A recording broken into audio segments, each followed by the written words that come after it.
જય હિન્દ, જય ભારત.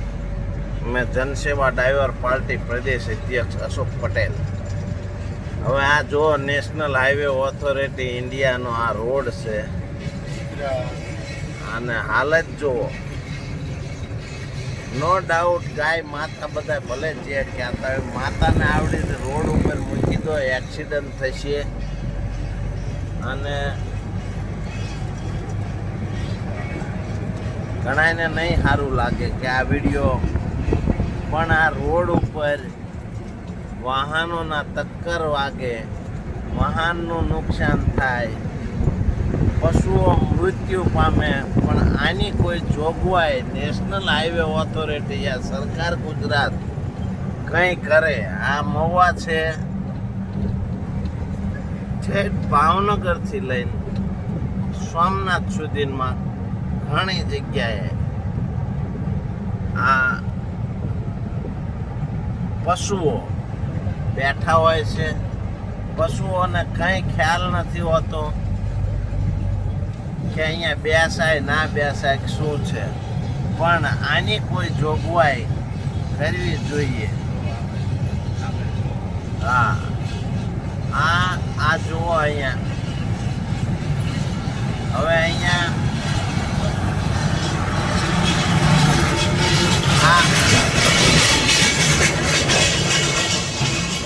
આ વાહન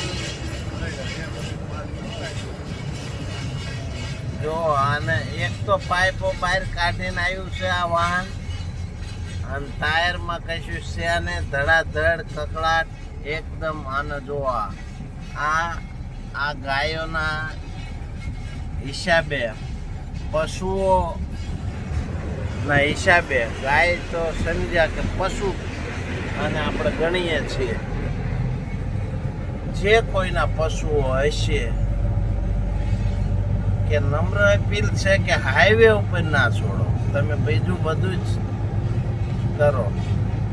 સરકારે તમારી ગૌચરની જમીન કદાચ લઈ લીધી, વાળી લીધી, જે કંઈ બનાવ બન્યો છે એમાં બહુ મને ખ્યાલ નથી, પણ એની સામે સરકાર સામે આપ બાયો ચડાવો.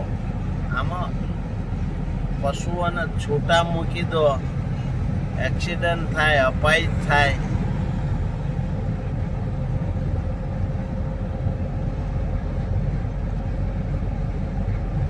અને પીડાય પછી જે પશુઓ.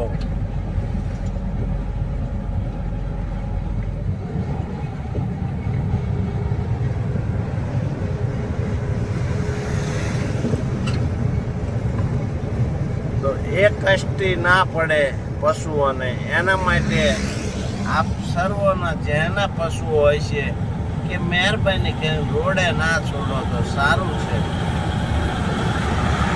અને છતાંય છોડો તો આનું કંઈ પણ થાય, એના પાપના ભાગીદાર બનશો અને આ ભવમાં જ ભોગવશો. જેવા એના પગ ભાંગ્યા ને એવા તમારા પણ ભાંગી જશે. જેવું એમનું મૃત્યુ થાય ને એવું તમારું થશે. એટલે હજુ હું આ મહુવાની બાયપાસ છું, અને હું આખો સોમનાથ હાઈવે છે, આ ભારતમાલા રોડ છે, જે ભારતમાલાનો લાસ્ટ રોડ છે, જે ભારતનો આ પછીનો રોડ પછી નથી. જે બેક સાઈડમાં, રાઈટ સાઈડ ને લેફ્ટ સાઈડમાં જે છે એ બાજુ રોડ નથી. હશે ગામડાના, આવો હાઈવે ક્યાંય નથી, ક્યારેય બનશે નહીં, કારણ કે ત્યાં સમુદ્ર આવી જાય છે.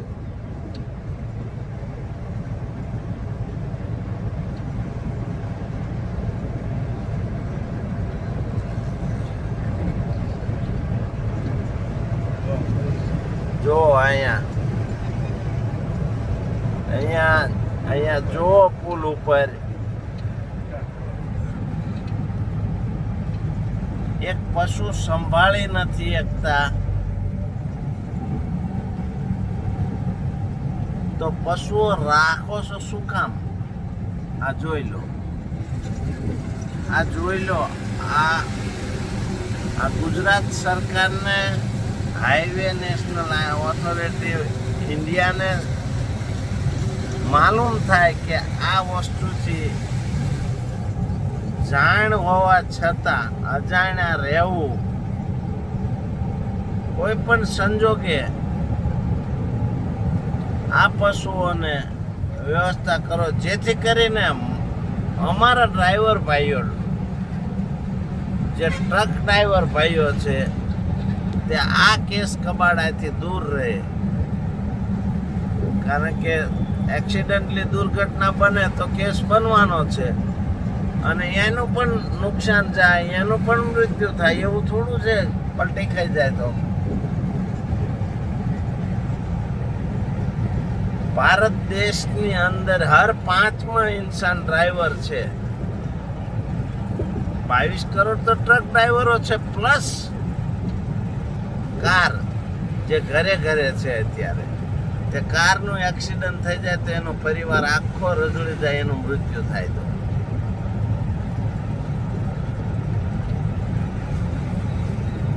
હજુ આખો મહુવા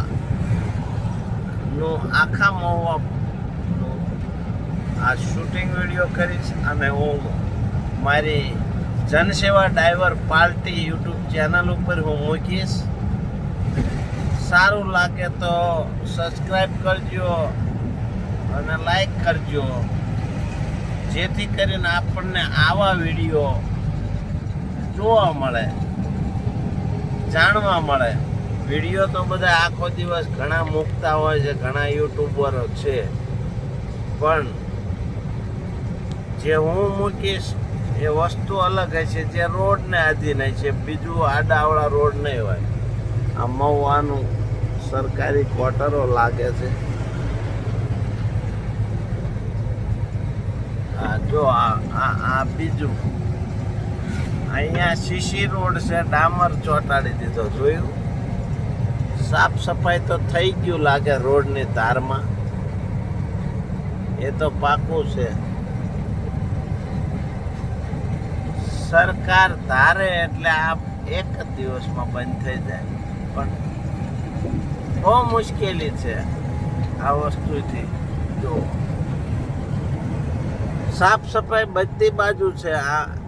આમ બેસી શકે, છતાંય આ ડિવાઈડર ઉપર પણ બેસી શકે છે, પણ છતાંય ગાયો પશુઓ જે વચ્ચે રોડ ઉપર બેસે છે.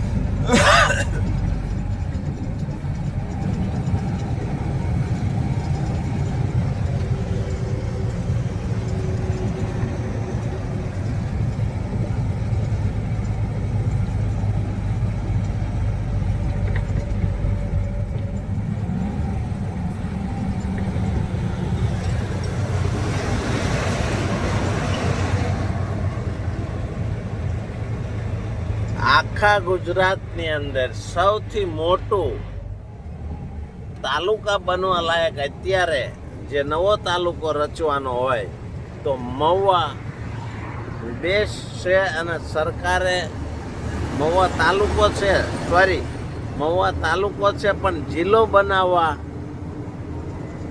જરૂરી છે. મોટામાં મોટું તાલુકો ગણશો તો આને જિલ્લાને જાહેર કર્યા જેવું છે. અને જે ભાવનગરથી 100 કિલોમીટરના અંતરે છે, 100 કિલોમીટરે એક જિલ્લો હોવો જોઈએ, જે આ બની શકે એમ છે. સારી સારી હોસ્પિટલો છે, સારી સારી સ્કૂલો છે. જે મોરારી બાપુ કથા કરે એમની સ્કૂલ છે, હનુમંતે હોસ્પિટલ છે, ઇંગ્લિશ મીડિયમ સ્કૂલો છે.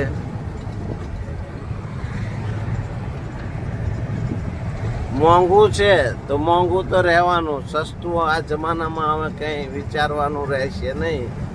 મોંઘા જે કંઈ હોય એ પૈસા પે કરવાના રહેશે. મોંઘું બોલવાથી કોઈ ઘટાડો આવી નથી જવાનો, એટલે મોંઘો શબ્દ બોલવાનો નહીં.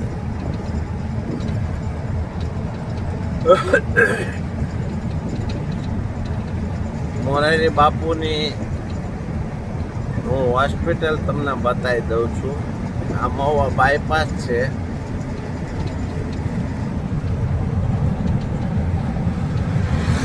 આ મોબાઈલથી શૂટ કરવામાં કેટલું રિઝલ્ટ ક્લિયર આવે છે એ જરા કોમેન્ટમાં લખજો. પછી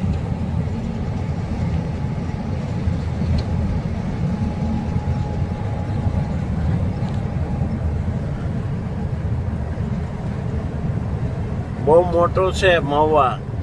કેટલી સ્પીડમાં 60ની સ્પીડમાં ટ્રક ચાલે છે. ક્યારનો હું ચાલુ છું મહુવા.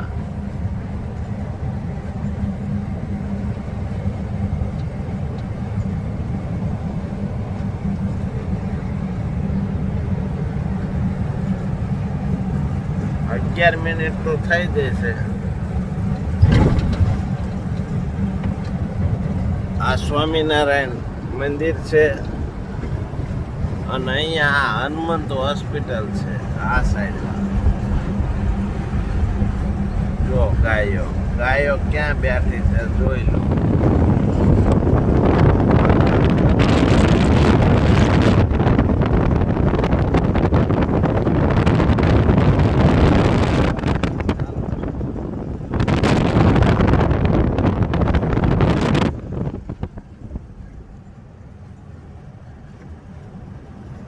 બાયપાસ પૂરો થાય છે. આ બ્રિજ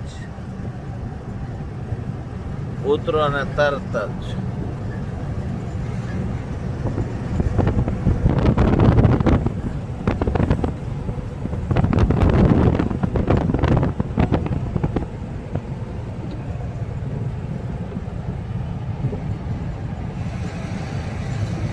લોકો ચાલવા દોડવા નીકળે. ચાલવાથી કોઈ દોડવાથી શરીર ઉતરતું નથી. ખાવામાં કંટ્રોલ કરો, ઓછું ખાઓ. એટલે જો આ પાછું ગાયું.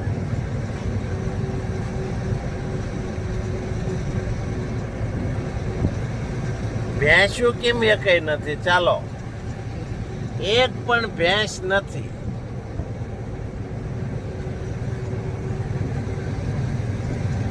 બોલો હવે શું કહેવાનું છે? એક પણ ભેંસ જોવો. આ જો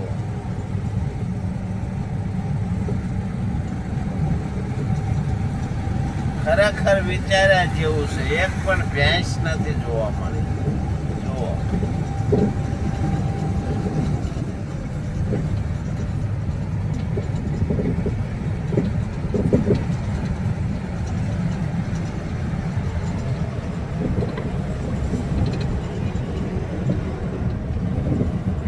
વરસાદ પડે તો ગુમ થઈ જાય.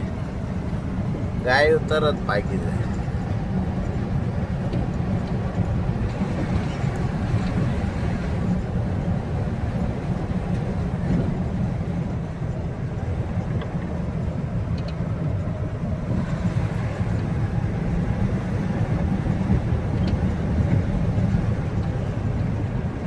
તો વરસાદનું ધીરું ધીરું ભેજવાળું વાતાવરણ, ધૂમો છાંટ પડી રહી છે.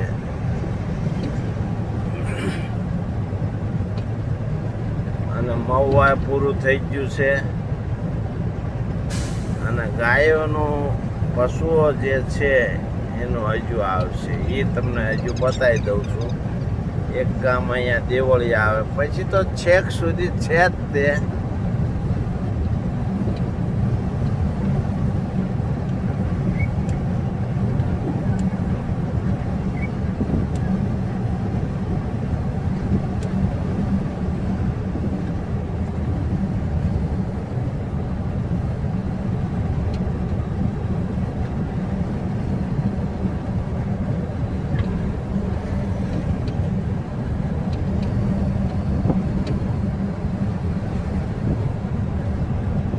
પાછળ ખાનામાં જતો રહો.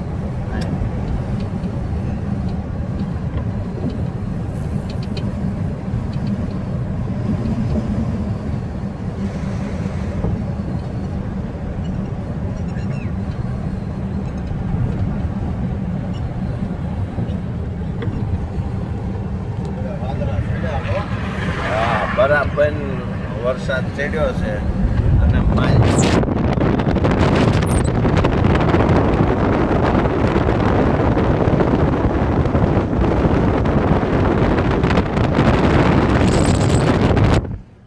હમણાં 3 વર્ષ 5 વર્ષ બ્લોક ત્યાં લઈ જવાના છે, કામ ચાલુ છે. જો આ પશુઓ પાછા, અને રોડ જો તૂટી ગયા છે તો કેમિકલ નાખી અને હાંધ્યું છે. ગુજરાતી ભાષા છે.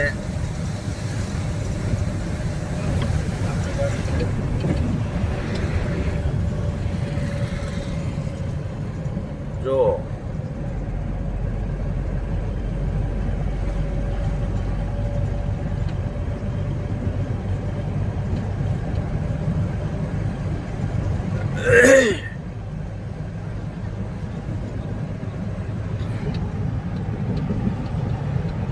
તો આવું તો બધું ઘણું આવશે અને આનો કોઈ અંત આવવાનો નથી. લોકોએ સુધરવાની જરૂર છે. પશુઓને કંઈ સુધરવાની જરૂર નથી. પશુને કંઈ ખ્યાલ આવતો નથી.